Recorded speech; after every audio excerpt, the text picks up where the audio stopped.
Welcome, everybody. It's time once again for the next chapter with Charlie Hedges as he explores turning the page on his life and yours. Hey, Charlie. Hey, Producer Paul. It's nice to be in studio again. Always nice to have you here. Thank you. You know, I'm so looking forward to our show today. After 3 consecutive shows of deep and heavy philosophy, today is all about fun. Yippee! My guest, Michaela Renee Johnson, practices and preaches a life of excitement and joy, and most of all, happiness. Yes, we are indeed allowed to pursue happiness in our hectic and troubled world. Michaela is an expert on the subjects of happiness and well-being. She is a best-selling author, psychotherapist, life coach, and successful podcast host, and she has authored what I'm calling a movement, which includes seminars, workshops, practical tools, and a book titled Be You, Find Happy. So I'm happy to bring on our very special and fun guest, Michaela Renee Johnson. Welcome to the next chapter with Charlie. I snuck in on you. Thank you for having me. I feel like I should be like, well, I'm absolutely miserable to be here. You know, and then talking about all these deep, you know, mindful guests you have, I feel like I'm like shallow and narrow-minded. No, you are. This is not shallow and narrow-minded. It was not the guest. It was the subject matter that was pretty deep and philosophical. Yes. Which that's not. We play a middle role. We don't play deep on one end or the other. But I am really ready to talk to you. And you know, so Michaela, before we get into what I'm calling the stuff, let's find out a little bit about you. And you know, I'd like you to tell me a couple of things. First, is it true that you were raised in a Sierra Nevada home with no electricity? I seem to recall reading that somewhere. Well, you know, you're stepping it up a little bit. I actually grew up in a 27-foot fifth wheel with no running water, no electricity. Wait a minute, I'm stepping it up. A fifth wheel with no running water. Yeah, and a porta potty in the yard. So, you know, as we drill wells in Uganda, we should have drilled a well near your fifth wheel so you could just get water right outside the door. Well, I mean, you would think so, but my dad, you know, he likes to get crafty and creative and do all sorts of funny things. So he bucketed up 6-gallon containers of water every day. So we had 36 gallons of water every day. Oh, so tell me, what was that like? How did that how old were you when you did that? Right. So I was in my teen years. And so at the time it was positively miserable. You know, everybody around me is kind of enjoying coming into their womanhood and whatnot with, you know, fancy pants, new clothes and all the things. And here I am, you know, going home to what was a very rudimentary lifestyle. I was very embarrassed of it at the time. It was certainly before #van life was a thing, and it was cool. So I kind of like to just say I've been trendsetting for quite some time. Were they old time hippies, or was there something else that was that you know drove them to do that? Yeah, so my dad was actually just a really a person who was on the up and up, and at the time he was a home builder. The market crashed. Kind of lost everything he owned on a couple of spec houses that he had out, and rather than declare bankruptcy, he decided to sell everything we owned and start over. Oh. So it was a you know, a pretty honorable way for him to rebuild his life, and they live in a glorious, beautiful 3,500 square foot home now with a, you know, the whole nine. But it was a long journey for them. It was a prideful choice that led to a lot of sacrifice. But from my experience, what I was able to do was learn at a very young age that happiness is a constant reset, that nothing is given and nothing should be expected. And that if you want to create in your life, you have to work to create. Nothing's given, nothing's a handout. And that really, came to fruition later on in my life when I kind of had to tap back into these roots. And then throughout the pandemic, just really diving into this grit and resiliency that I internally had. I love that. You know, I've written a bit on expectations and I write because, like you, I travel quite a bit. And so my last trip was my first trip to Portugal. And I say one of the successes of that trip is I had zero expectations. I've been all over in Europe, but I'd never been to Portugal. I had nothing to expect and didn't look for anything to expect and had a marvelous time. As a matter of fact, I'm going back in June for between 3 weeks and a month because I enjoyed it so much. And I think it was largely due to the fact that I did not have expectations. I let life happen to me, and I simply embraced it. Yeah, I think that's the key thing there is, you know, when you let go of expectations, you create a lot less disappointment for yourself. Yeah. And because if you do have expectations, and they're always, especially in, you know, you're going to a foreign country, they're not going to meet your expectations, you know, unless seeing the Eiffel Tower makes you happy, then I feel sorry for you. My next, well, it's just, you know, I'm not a tourist. I feel terrible for you. I'm not a tourist. You know what I will do, Michaela. What I will do when I go to a new city is I will put my backpack on and I kind of get a map of the city and I will say I'm headed that direction and I will walk. And I have no idea what I'm going to run into, no idea if I'm going to get mass transit. No, and so everything is a surprise. Every corner I turn is a surprise, and I just find it delightful that I am, you know, sort of becoming not ingrained, but sort of familiarizing myself with the culture and different styles, rather than saying, okay, I saw the Palais de Versailles, you know, I saw the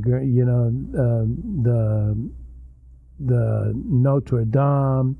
You know, after you travel, the sightseeing things kind of grow less meaningful, do you think?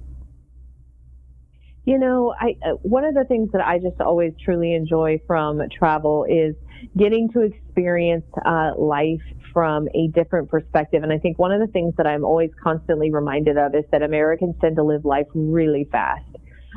We don't really know how to slow down. I mean, we're irritated with the guy, you know, at the subway if he's not making our sandwich fast enough. And, you know, we're irritated if Starbucks drive-through takes more than, you know, a handful of minutes.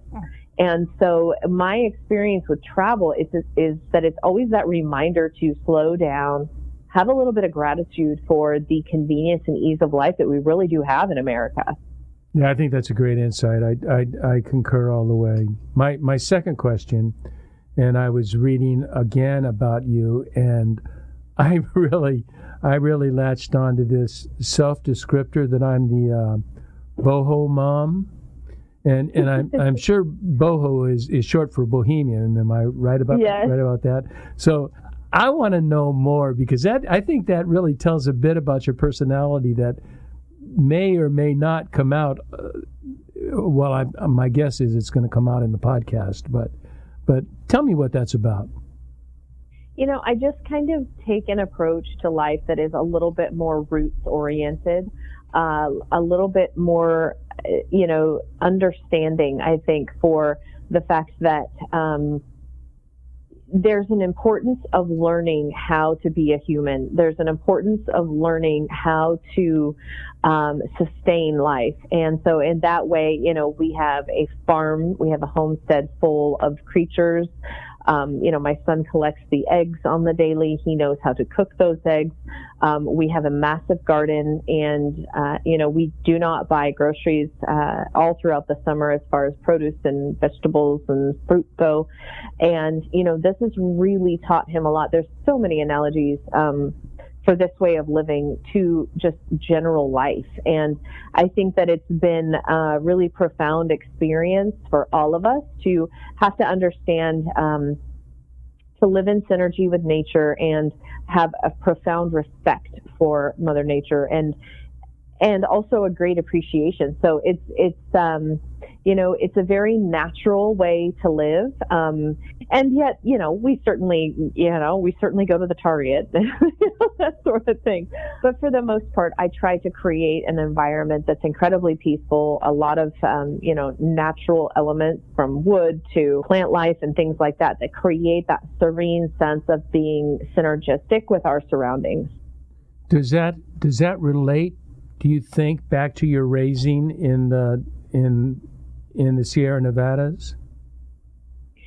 I definitely think that at a young age, I started to have a very profound respect for nature. And I definitely think that it has contributed to the way that I like to immerse myself as an adult in nature, for sure. I mean, if I don't get out to hike a couple of times a week, I start to find myself getting very grumpy and short. And so, these things are important to me to just kind of reconnect with like this greater purpose and greater, existential, thought process, so to speak. And, I find that when I'm very narrow oriented to what's directly in front of me, I kind of lose that ease of existence. I kind of have a more difficult time being able to shrug something off, or let things that I read on the news or whatever not get me riled up and wanting to curse at someone, kind of a thing. Oh, and that's why we're watching less and less news, because its whole intention is fear driven and intended to rile us up, and so that's very difficult. Well, as a psychotherapist, the propaganda that is unfolding from a mass psychosis standpoint that is doing nothing but damage to the mental health and, human psyche of the world, it has been one of the biggest challenges, because from a very early on standpoint, I was screaming this from the rooftops, like, please don't suffocate our children. Please don't this and that. And, I was met with a lot of backlash from, just simply saying, can we just pause a moment? Can we just pause a moment and take a look at what the potential of what we're doing is? But everybody was so fear-based that they were literally running to a cliff without any awareness of what was ahead. And I think that's what fear in general does to, the human psyche. And I often tell people when they're talking with me about this in my psychotherapy practice, look, I love to hike. I know that hiking is something I need to do for my own, health, physical health, emotional health, etc. I am terrified of mountain lions. I hate the idea of stumbling on a cat, a big, ginormous cat on a trail. And, this is a very good possibility for where I live, especially hiking alone. So I do my best to offset the fear, right? I bring some pepper spray with me. I try to hike not during the times when they're hunting. I bring my dog. I do things. I tell people where I'm going and when I expect to be back. I do things to mitigate the risk, but I don't stop living my life, because once you stop living your life, you've committed to the end, right? You've said, I give uncle, this is where it stops for me. And that's no way to live. It's really not living at all. It's some certain waiting for your death is what it is. So I try to look at mitigation of risk and put it into a perspective that's acceptable for me. And I realize that everybody is different. I also believe that we've been conditioned for a very long time from an indoctrination standpoint to have a predisposition to buy into the propaganda and the fear perpetuation. I feel badly for those who grew up with some level of reliance and trust on systems. I didn't have that. I grew up in the woods. No running water, no electricity, no television, fending for ourselves. And so for me, it was just such a different upbringing that when all of this stuff started to happen, it's like, well, that's, you can tell me whatever you want from the television. However, I still have to heat my home, which means I still have to go get wood. You can't tell me to lock down. It's March and it's snowing. Right. I gotta go get wood. I gotta heat my house. I don't have time to be bothered by this. Otherwise, I'm gonna die anyway, and it's not gonna be of a virus. It's gonna be of hypothermia. So, in this way, I think that, my upbringing certainly did a lot to contribute to the ways in which I'm helping people today, and it's not for everybody. There are a lot of people that they have very strong cognitive dissonance and they don't want to hear it. And that's okay. You got to meet people where they're at.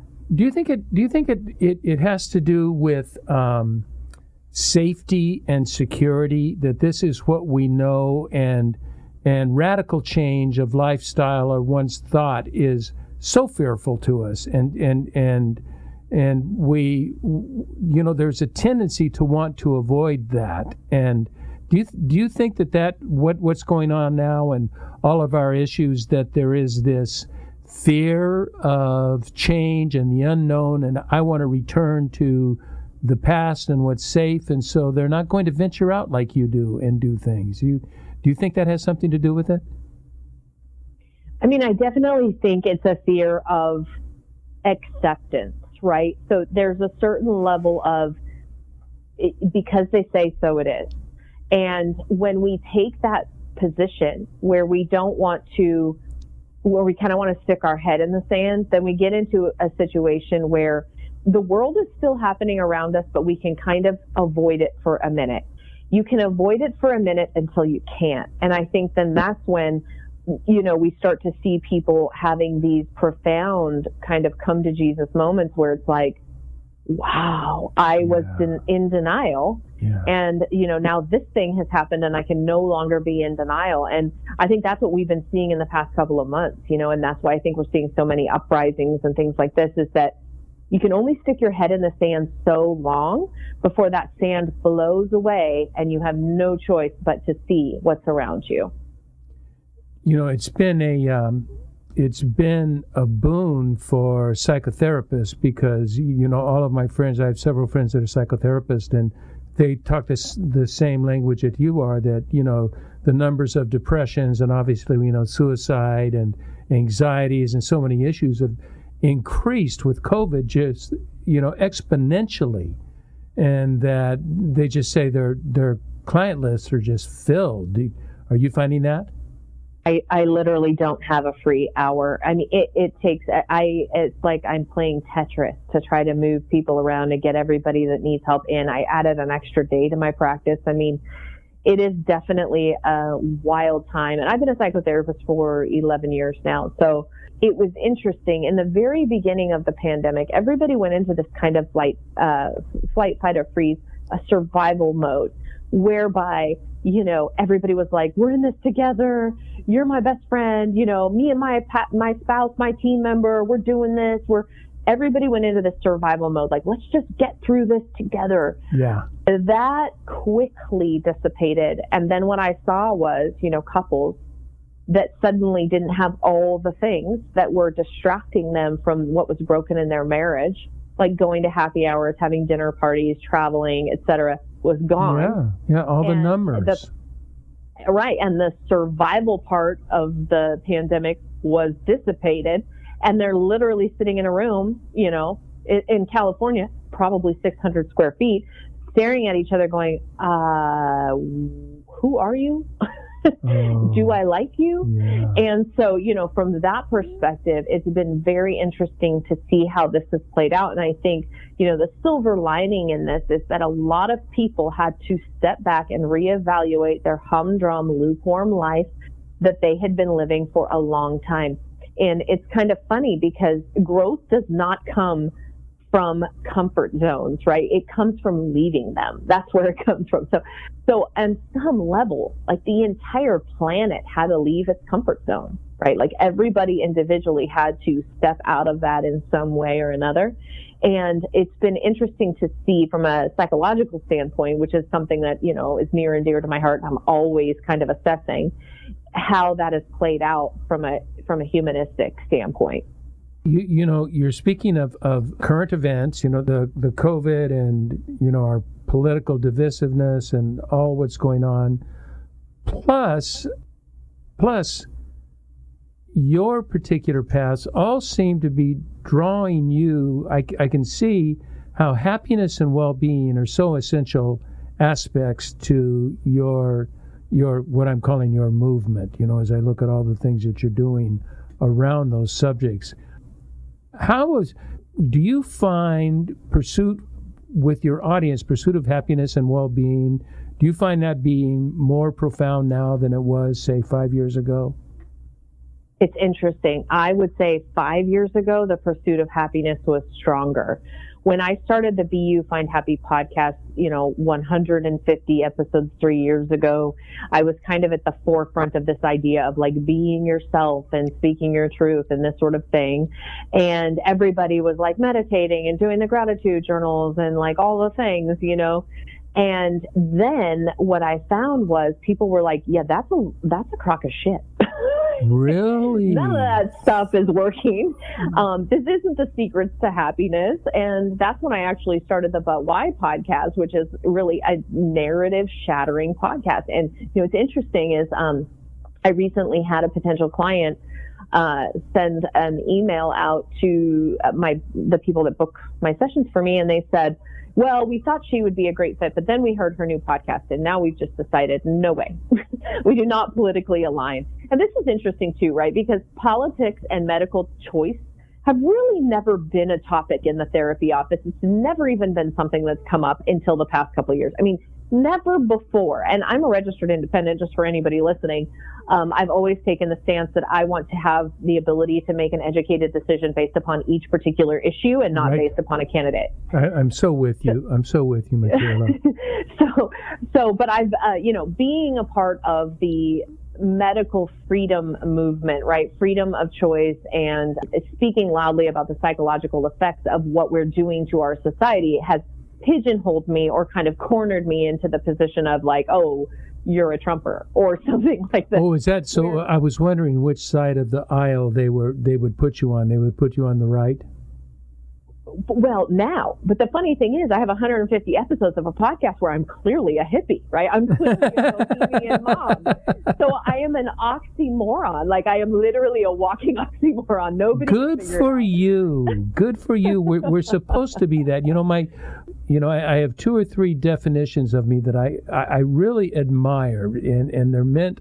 I don't think they're meant to be admirable definitions. One is that the liberals call me conservative and the conservatives call me liberal. And then people will somehow kindly or not kindly call me weird. And I find that such a compliment. I want to be weird. I do not want to be in the norm. I don't want to be in the herd. I have that herd mentality doesn't get me anywhere. Yeah, it's funny. I've been called everything under the sun over the course of, having a public-facing persona, right? This is something we expose ourselves to. And I had my first experience with this when I published Teetering on Disaster, which was the memoir about the environment in which I grew up. And then suddenly everybody thought they knew my life, and I felt like I was a goldfish in a bowl just waiting for somebody to, drop a rock in kind of a thing. And so I learned pretty young in this process, like how to manage the feedback that I would receive. But when the pandemic started, I was really appalled at how intense everything was. And I was like, wow, this is coming from people who literally don't know me at all. And they're making these like character slanderous attacks. It was pretty wild. But one of the things that I have felt strongly about through all of this is that at the end of the day, and I don't care what topic we're talking about, as a human, you have an obligation to speak your truth, so long as you say it with grace. And that is your duty as a human, is to walk around with some air of understanding about what is important to you, what matters. And then the second thing I say is I reserve the right to change my mind when presented with new information. And no, that does not make me a hypocrite. That makes me a good human participant. That's it, And so it's been interesting to see how this has played out. We are so aligned in that I am fond of telling people, whatever I say today, don't believe it too strongly, because I could change my mind tomorrow with better data or better experiences. It doesn't, it's not scientific. It's better experiences and better knowledge. And that if I'm wrong, I'm not going to be hard-nosed and stick myself into a box and and not allowed to grow and expand beyond that. So I really do agree with that. And I want to dialogue with people, and I want to disagree, because that place of discomfort is where I do my most growth. And that's true for everybody, right? So if I'm just surrounding myself with a bunch of people that nod and agree and tell me, like, you're amazing and wonderful, and I totally concur, I'm stuck, right? I'm in this fixed mindset of like, oh, I've got it figured out. I don't need to do anything. By having people who are willing to have a graceful conversation, and I like to say a calm conversation, I'm growing, you're growing, and we're therefore expanding the entire, energy on the earth plane, which is pretty profound if you think about it. You know what I've encouraged my son? He's 29 years old, and he's a pretty good thinker. He watches these documentaries, and then he will become, after one documentary, he will be indoctrinated. And I have to say, that's only one source, son. Right. No matter how much they quote and they sound like they're the brilliant of the world, that's only one view of a story. You can do best if you can turn around, do just a bit of research in the opposite behavior on the other side. If you can define and argue the other side, you are going to begin to encounter wisdom. You're going to be able to truly understand both sides of an argument, rather than only listening to, let's go ahead and say it, only listening to Fox News or only listening to CNN, because all they're doing is they're just reinforcing what you already believe. You're not learning anything. You're just learning. You're building your own case, and I shouldn't use the word coffin, but you are building a very restricted and very limited case, rather than trying to be open, like what you're talking about, to what other people are talking about, and what is the other data out there. I think that's so critical for us to know. And I think that we have a responsibility to seek it out. And I think that that's where, we've become this kind of lukewarm society of laziness. I mean, not to judge people, but to say, look, if you're cold, you turn up the heat. If you're hot, you turn up the air conditioner or down the air conditioner. If you're hungry, you swing through the drive-thru. We don't have to work for anything. I mean, sure, we're all working our butts off, right, just to survive. But you really don't have to. I mean, compared to humans literally up until 60 years ago, we're pretty freaking lazy. And so what has that done? It's created this kind of mindset of like, I expect everything to be easy. I expect everything to come to me with a relative lack of effort. And if it doesn't, I'm losing my mind, don't know how to handle my life, and frankly, I'm probably having a difficult time getting out of bed. Yeah, because we have not been educated. That's a whole different conversation, but our educational system, I think, could be improved. Is dumbing us down? could be improved. And the one thing that is not taught is how to think. I want to take a break, and I want to really go into Be You, Find Happy. But before I do that, I have just a little bit of introductory. So I read on your website, and that's MichaelaRenee.com, isn't it? Is that right? Yeah, it's easier to send people to beyoufindhappy.com. BEYOU findhappy.com, because my name's difficult. Oh, BE. Well, we'll get that at the end, and we'll get that right. But on your website, you quote Carl Jung. And you say, the privilege of a lifetime is to become who we truly are. Let me repeat that. The privilege of a lifetime is to become who we truly are. Now, I love that. I love Jung. I'm a big follower of Jung. But I ask, why do we have to become who we are, Michaela? Why aren't we just who we are by nature? I mean, this is who we are. Why are we not who we are?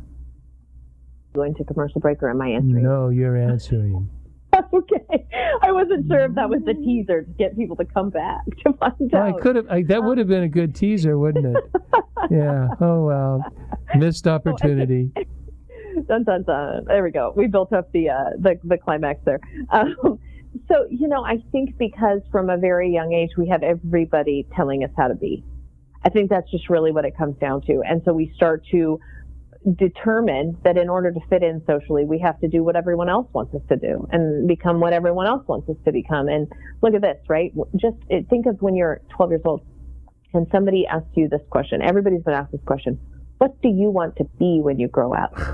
Well, by asking that question, I am literally telling you there's only one thing, so pick it and be careful. Right? Yeah. I'm not saying, tell me all the things you want to experience in this lifetime. And that question is just a perfect example of the reason that we have to spend the rest of our lives working backwards, right? To become who we truly are, because we spent the first half of our lives trying to be what everyone else wants us to be. And especially, the beginning influential structure is our parents, where, meant out of full good intent, we are, as I talked about in my last show, which was on cults, by the way, we are indoctrinated from the womb. It's good to we're being taught good things, but we are taught narrowly, and then we hit adolescence and all of this stuff hits the fan, and we're not sure where to turn, and it is it's difficult for us, as you said, to find out who am I when I was told this is who I am by my parents. Now my peers are telling me something different. I'm reading, I'm thinking, and I'm in this cauldron, this witch's brew that I don't know who I am. As you're talking about the indoctrination from the womb, I'm thinking about my own son and how, I was like, he's coming into my life and therefore he's along for my ride until he's got his own ride, et cetera, et cetera. And then at some point, being a psychotherapist and this and that, I realized I am literally in the passenger seat of his car. From the moment he is born, he is in the driver's seat, and my only job is to say, hey, it's a little rainy. You might want to slow down. The only time that I am to take the keys or the steering wheel is imminent death. That's it. And that's really a hard stance to take as a parent who, wants to make sure that they're raising up the perfect little human and all these things. So I think that, as you're talking about that, I'm reflecting on how we need to remind ourselves that, the only time we're in the driver's seat is to our own life.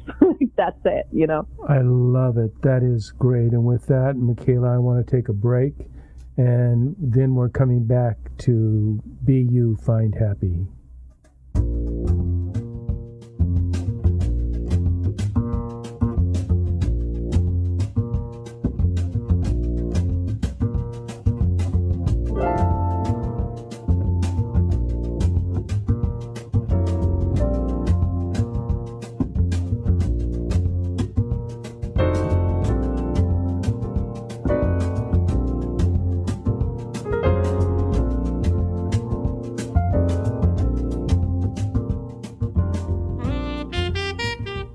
Hi there, this is Charlie Hedges with the next chapter with Charlie, and I am so excited to have our special guest, Michaela Renee Johnson, and she is an expert on happiness. We've been talking about her life and how she came to where she is, and we've been discussing the narratives around our society today, and now I want to move to her book and teachings and seminars and workshops and tools and just a plethora of information on how to find happiness. And Michaela, my first question, how did you find happiness?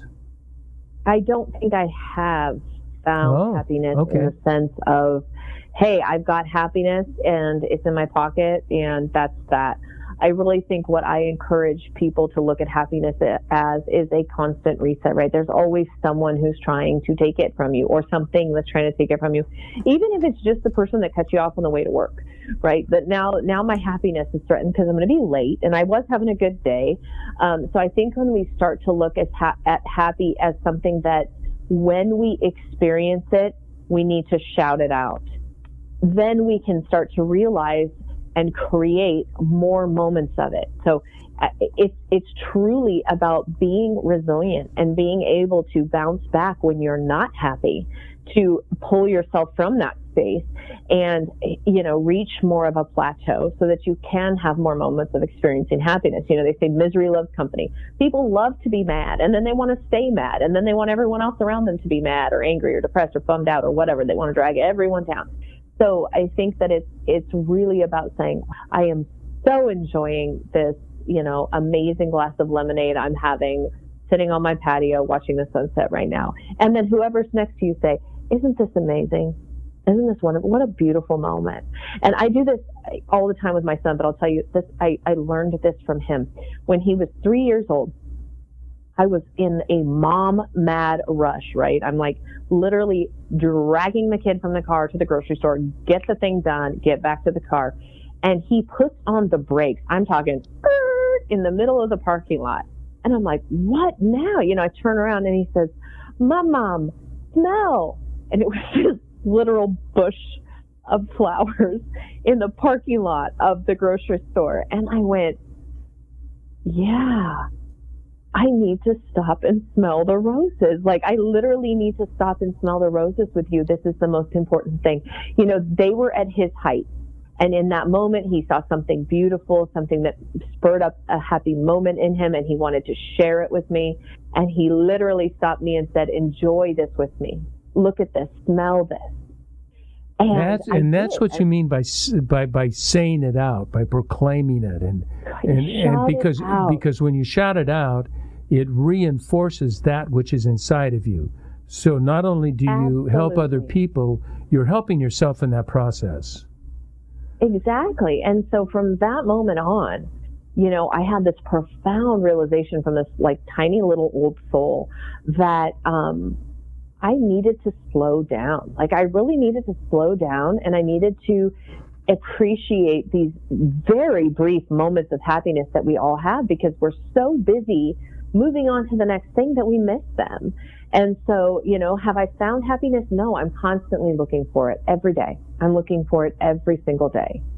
A friend of mine probably 4 weeks ago told this story, but it is so worthy of telling because I've heard it a lot. He no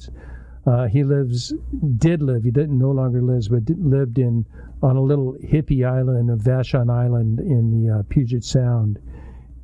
He and his son was 7 years old, would sit outside this grocery store on a wooden bench that's made from a tree, and they would have these sloppy, gooey cinnamon rolls.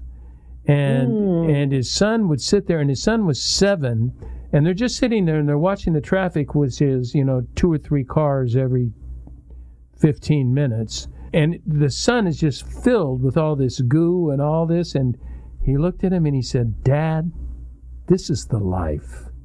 And I just thought, from a 7-year-old, that is just, he really caught it. And I love that story.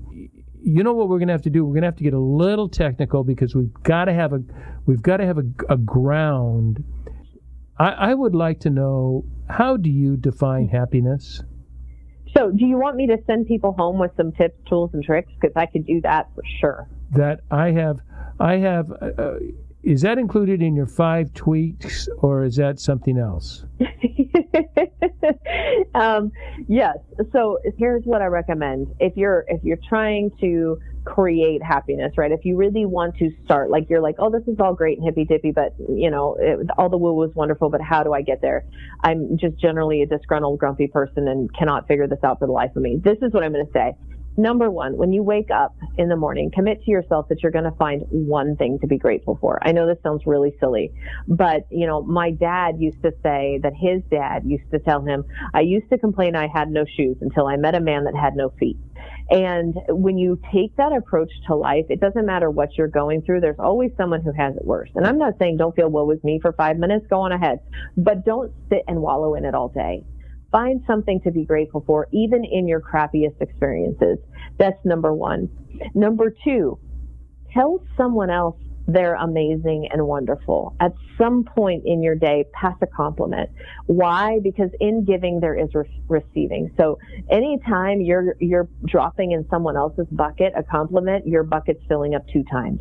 So that's really important, right? To see the shift on somebody's face, and you don't know what they're going through in their day. But if you're standing in line, at a grocery store and you see someone wearing a really cool pair of shoes, or they got a nice hat on, or you just notice that they've got a nice smile or something, just tell them that.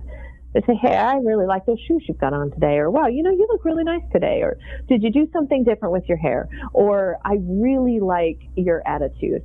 I think you're amazing or wonderful. Passing on these compliments fills up your bucket. That's simple. Oh my goodness, incredibly, just absolutely incredible. Kindness and affirmations. I happen to be blessed with a desire to tell people that, and it is so affirming. The smiles on their faces that I've never heard that before. No one's ever told me that before, and I know that's making significant impact on their life. And then when I've heard in the last, I would say in the last month, some affirmations that I've never heard about myself, and I'm 72 years old. And Michaela, they're maybe to say life-changing is too large of a word, but they are certainly life-impacting. I really agree with you. Absolutely. I mean, and I think that, you never know what's going on behind that shield that person has on. And that little word can offer so much. And it fills up your bucket too. And then number 3, and I could go on all day. Number 3, get out in nature. I don't care what that looks like, because when you're trapped in the box, right, whether it's your work box or your home box or whatever box it might be, you're missing the beauty that surrounds you. And there truly is so much beauty surrounding you. Even if you live in a concrete jungle, you know what I mean? There is going to be a pigeon doing something that is going to give you that sense of, wow, I am an energetic part of something much bigger than myself. And, to see the interaction between you and your environment is hugely profound and life-changing. Now, I have to say, for me, that's very difficult, because I live in that tiny box, concrete jungle, and there just is not a lot of nature, and anything that is sculpted into sort of unnatural beauty. You ever seen those guys, though, that get down there with a magnifying glass in the grass? Right? So I think that even the sculptured, manufactured nature that you have around you is still breathing the same air that you are. I like that. I'll keep that in mind. So we just did 3. You got number 4? I mean, do you want me to keep going? What is the list? Like 200? I could definitely go on till tomorrow. Okay, a couple, but I want to, you have some tweaks that I want to talk about, and I have a couple of questions too. So, and we've got about 10 minutes left on the show, so I'm going to let you determine which way we should go, because what serves your needs and serves our needs with regard to happiness and well-being. Okay, so what would you like to explore? Okay, let me do this. I am curious, in our quest for happiness, we have obstacles of stress and anxiety play a tremendous role in preventing us from accomplishing or from acquiring what we would like to acquire. How do we overcome these stresses, anxieties? You refer to setbacks, these problems that we always make problems worse than the assets or the good things. How do we keep ourselves from just dwelling on the negative? Yeah, there's a couple of different viewpoints on that, and I'll share another son story because he's this profound little being. But, there was one point in which he was getting really frustrated with a toy, like he could not figure it out. And, he wanted to hand it to me, and he wanted me to solve it for him. Obviously, he was very young, 3-4 years old. I could have solved it in 1.2 seconds. However, that would not have done him any good or me any good. And so I looked at him and I said, I can see that this is very frustrating for you. I can see that this is causing you a lot of angst. I think you should take a break, take a breath, and come back to it. And I know that you have everything that you need inside of you to solve this. And when you do, you're going to feel really proud of yourself. And so he's a little, meditation kid because he grew up with a psychobabble mom. So he takes a deep breath, and then he goes back and he sits down with his toy. Now, what is his age? I need to have sort of a context here. He's 10 now. He's okay. 10 now. Okay.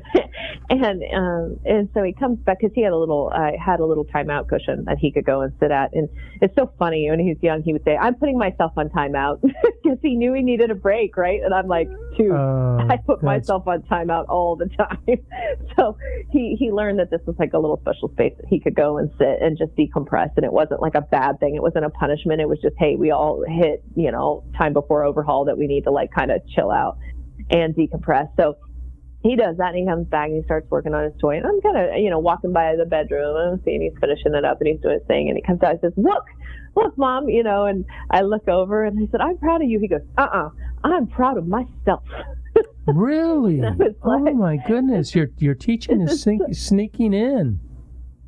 Right. So this is so cool, right? Like, I mean, and this is true for adults too. Like, take a breather, like give it up for a second, right? Step back and get some different perspective on life, and then come back to the problem, because I guarantee you 5 minutes later, you're not going to have all those same emotions, which, by the way, stress, anxiety, it's all based upon cortisol. It's screwing up your serotonin, your GABA, your norepinephrine. It's changing all of the chemistry in your body from an adrenal standpoint. And it is literally doing so for the purpose of human survival. So you are very rarely thinking with any kind of rational mind whatsoever. You're coming at it from a sheer, like, panic survive mode. So just a little psycho backstory on why, right? What's happening for us. So step back, give it up for a second, take a breath, like chill out, and then come back to it with a different perspective. I guarantee you, once you work through that problem, the pride that you feel, the oxytocin that is going to pulsate throughout your body from accomplishing and overcoming, is going to far supersede any of those negative feelings that you had, 15 minutes before. I agree. And I hate to put it this way, and I don't know how you feel about it, but meds don't hurt. I mean, I am a psychotherapist. I don't have a license to prescribe, so my approach is a little bit different. But I always tell people, like, look, sometimes if I were to put you out on a Major League Baseball field with really no experience or practice on this, you're probably going to get hit in the face by a baseball at about 60 miles an hour, whereby. And that's kind of life sometimes, right? Like, people are thrown into these situations where it's like way too much for them to manage. And so what I say with medications, like, sometimes you need it to take the edge off and slow the ball down so that you can kind of figure out the game. And it is about slowing it down. It's always about slowing it down. My son's a baseball player, so we're deeply involved in that. He plays in the big leagues. And awesome. Yeah, we're deeply involved. Something that I read that is very important to me as someone that has a susceptibility to anxiety is that I read somewhere in one of your writings, somewhere, sometime, that the reduction of stimuli, that we have so much stimuli, and you put it in our environment, in our homes and in our lifestyles, and that to the degree that we can reduce the amount of information and people and sources, just sort of cleanses our life. Can you talk to me about this reduction of stimuli, that we're just so overstimulated with BS? We could literally take a look at it and simply say humans travel on the daily 70, 75 miles an hour. Humans biologically are not programmed to do so, right? We're not built like a cheetah. And we've created these environments where, yes, we have massive amounts of stimuli. Just think of all the data that's coming in when you're traveling down a road at 70 miles an hour in a car, right? Like, think of all that you're processing just driving to work, right? So I do think that a tremendous amount of downtime is absolutely necessary in order to reset. And I think that's part of the way that humans, especially in America, we don't stop. We have our television on until, that blue light blaring right in our face, sending us 40 million messages, literally right until we turn off the light to go to bed.